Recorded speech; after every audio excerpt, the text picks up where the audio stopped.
Yeah, first of all, good afternoon and thank you for hosting me. My name is Deepankar and I represent a German multinational called Nemetschek. I lead their education vertical.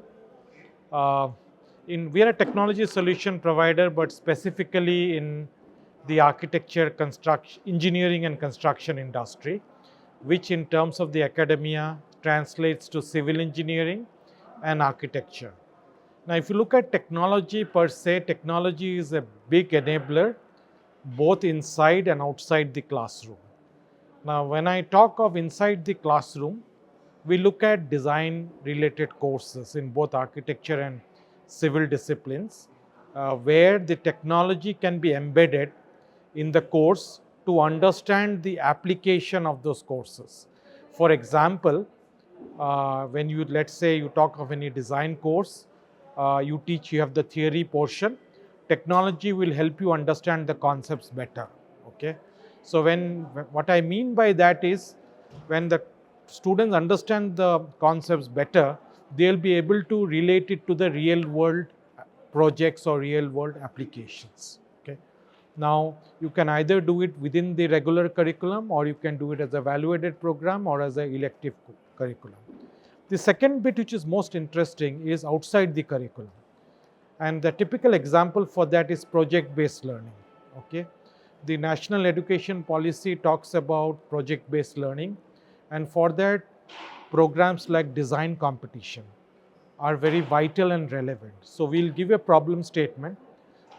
Students from civil architecture and even computer science disciplines can work together in teams and design a project or a building using the theme overall problem statement. So students learn by doing. They also understand the technology. They understand real world concepts like building information modeling, which is the need of the hour.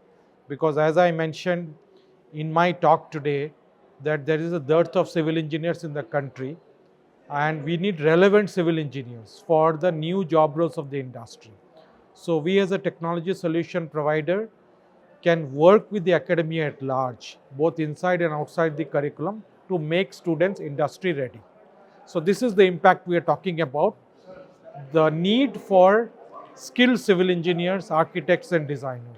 Well, it was good. This is my second ET event.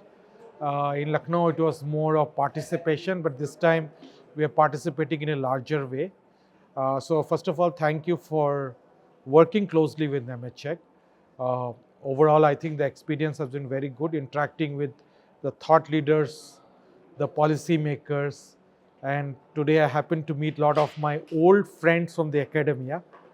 Special mention to Professor B. Ravi, the director of NIT Surathkal. And why I'm mentioning him as a special mention, he was my first academic contact when I joined in my erstwhile role.